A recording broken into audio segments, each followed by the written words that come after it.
Olá pessoal, tudo bem com vocês? Eu sou o Alan, professor de Educação Física, aqui do Instituto Educacional de Americana.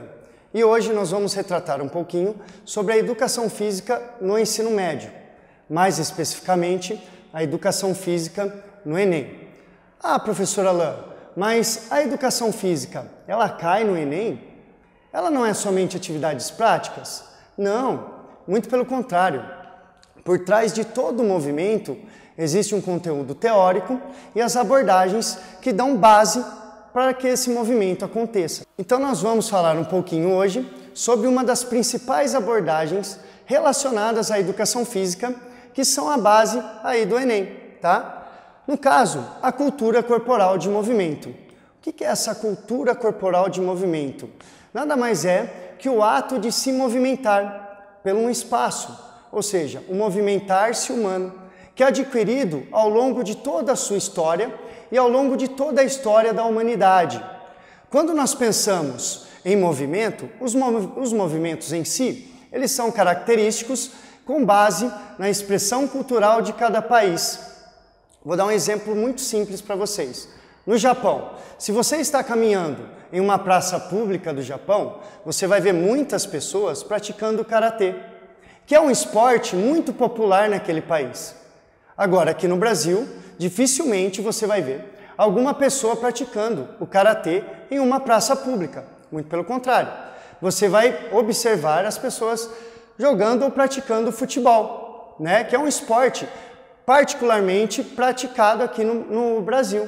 E cada um tem um tipo de movimento, um tipo de caminhar, um tipo de correr, um tipo de saltar. E esses movimentos, eles são elaborados e desenvolvidos ao longo de toda a sua história, ao longo de toda a sua vida. Então, para o Enem, adquire aí, decore, cultura corporal de movimento. É uma das bases expressões do movimento dentro da educação física.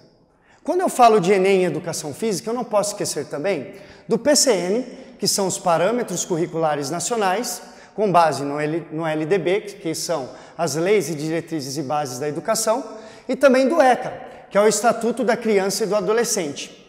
Na Lei número 8.069, de 13 de julho de 1990, se diz que o Estatuto da Criança e do Adolescente, o movimento e o esporte, ele é obrigatório para toda criança e para todo adolescente que seja oferecido pelo governo e pela família.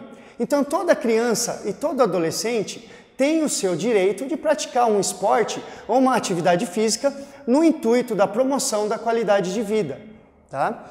Quando a gente fala dos PCNs, nos PCNs nós temos alguns conteúdos específicos que nós vamos estar abordando aqui hoje nessa aula, pois na educação física existem muitos conceitos teóricos que é extremamente você saber, na importância de agregar a teoria com a prática. Ah, professor Alan, mas será que não é importante somente eu praticar a educação física pela prática? Não, a teoria é toda a base para que a prática aconteça. Bom, vamos lá então, pessoal. Estamos retornando aqui do tema relacionado ao tema anterior, né, condizente à cultura corporal de movimento, só que agora nós vamos citar um pouquinho sobre os conteúdos do PCN, dos Parâmetros Curriculares Nacionais, que são conteúdos que caem na educação física relacionado no Enem.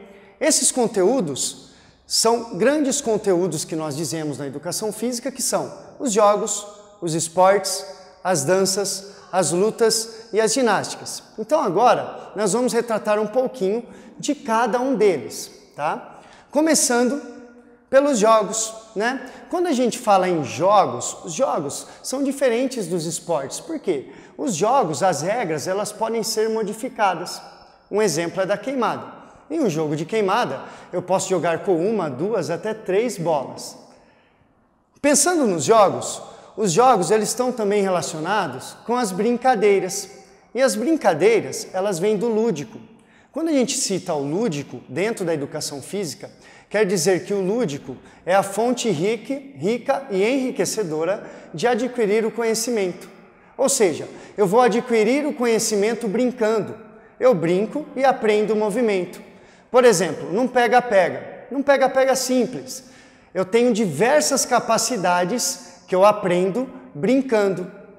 Por exemplo, eu posso fazer um pega-pega, um deslocamento lateral, uma corrida cíclica. Eu tenho vários movimentos em uma brincadeira simples em que contextualiza o jogo e a atividade de brincar, tá? Vamos lá então. Falamos um pouquinho do lúdico e agora nós vamos citar um pouco dos esportes. Os esportes vêm caindo no Enem nos últimos anos, relacionados principalmente à tática e à técnica. A técnica do quê? Dos fundamentos do jogo. Fundamentos de diversos esportes. Pois esportes nós temos inúmeros. Nós temos esportes que são olímpicos, nós temos esportes que são paralímpicos, nós temos esportes que são para cadeirantes.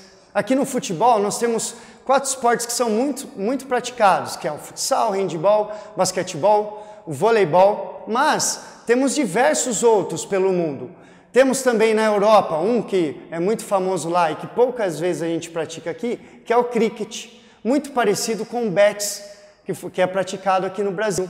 Pois é, ninguém sabia dessa, né?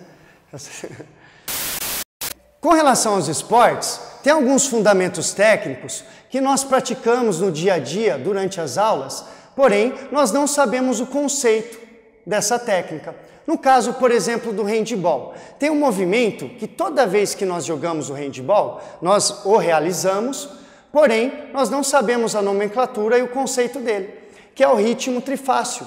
O ritmo trifácio é simplesmente o ato ou fato de conduzir a bola com 3 passos, arremessar ou passar no gol, com salto ou sem salto. Temos também no handebol o duplo ritmo trifácio. Nossa, professor Alan, duplo ritmo trifácio? Difícil, hein? Não, muito pelo contrário, é bem simples. É só você pensar que você vai realizar 3 passos com a bola na mão, com um salto. Ao invés de você passar ou arremessar no gol, você vai quicar a bola, pegá-la novamente e aí você tem direito a mais 3 passos. Com salto, ou arremesso, ou passe no gol, né? Então tem diversos fundamentos que nós vamos conhecendo pelo conceito. O que eu indico a vocês? Além da prática, conhecer a teoria, porque um agrega o outro, um se encaixa no outro. Vamos lá. Além dos esportes, como conteúdo da educação física, que cai bastante no Enem, são as danças. As danças como expressão da cultura, como forma de linguagem, e não simplesmente a dança ritmada ou a dança pelo fato da coreografia. Ah, professor, mas o que você está falando? Meio grego, não é? Não, lógico que não. Quando eu falo de dança, por exemplo, na dança que nós temos muito popular aqui no Brasil, que é a dança do boi bumbá. É uma dança do Nordeste, né? Uma dança nordestina que expressa muito um conceito de cultura e uma linguagem de um povo. Então a dança não é simplesmente o ato de se movimentar. O ato de se movimentar da dança é agregado com diversas culturas diferentes de cada país. O que nós podemos agregar junto à cultura corporal de movimento está totalmente atrelada a essa questão da dança, que foi aquilo que nós vimos no começo da aula, tá? Bom, com relação às lutas ela faz parte e ela tem toda uma simbologia por trás, todo o significado. A luta é uma arte marcial em que não consiste simplesmente no ato de competição, mas no ato também de um significado, de uma simbologia. Então esse é um significado e um conceito que existe dentro de uma luta como o karatê. Ou seja, o karatê não é simplesmente a arte de lutar, mas sim uma arte marcial. Além das lutas, além das artes marciais, eu tenho também as modalidades de combate, como por exemplo no UFC, em que eu tenho a junção de uma ou 2 modalidades no intuito da competição, no intuito da busca da competitividade e do alto rendimento, da vitória. Tá? O último conceito que nós vamos tratar aqui hoje é o conceito das ginásticas. Ginástica, não só artística, rítmica, né, que são ginásticas olímpicas, que caem também no Enem, mas hoje nós vamos ver um pouquinho sobre as capacidades, as ginásticas no sentido de capacidade, tá? Capacidade de movimento. Eu tenho 2 tipos de capacidades aí de resistência. No caso, a capacidade aeróbia e a capacidade anaeróbia. Quando eu falo de capacidade aeróbia, é a capacidade que eu tenho de correr ou fazer uma prática de atividade física de longa duração. Quando eu falo de capacidade anaeróbia, é quando eu faço a prática de atividade física de um movimento de curta duração.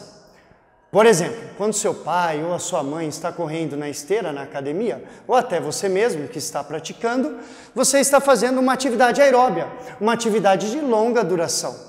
Quando eu faço uma atividade curta, de pouca velocidade, eu faço uma atividade anaeróbia. Um outro exemplo é o esporte, o atletismo, por exemplo, em que eu tenho a corrida maratona, em que é uma corrida aí de longa duração, de muito tempo, em que a velocidade ela é intermediária, entre média, entre alta. E posso mudar essa parte? Vou voltar desde a capacidade aeróbica, pode ser? Do atletismo. Então nós temos um exemplo como um esporte, o atletismo, por exemplo, em que eu tenho dois tipos de capacidade, aeróbia e anaeróbia. Na maratona, em que é um esporte de longa duração, eu trabalho com o quê? Com a capacidade aeróbia, porque a longevidade da duração da atividade é muito mais longa, é muito mais distante. Agora, quando eu tenho uma atividade, por exemplo, do atletismo, que é uma corrida de 100 metros curta, uma atividade de curta duração, de tiro rápido, de explosão, com bastante força muscular, é uma atividade anaeróbia, tá? Essa é a base dos conceitos de capacidade. Então, quando eu trato de ginástica no Enem, a ginástica não é somente a ginástica dito como ginástica olímpica. Eu tenho também as ginásticas de capacidade. Tudo bem? Então é isso, pessoal. Fiquem atentos aos próximos vídeos e não esqueçam, a educação física está forte no Enem. Vamos lá, pessoal. Muito obrigado.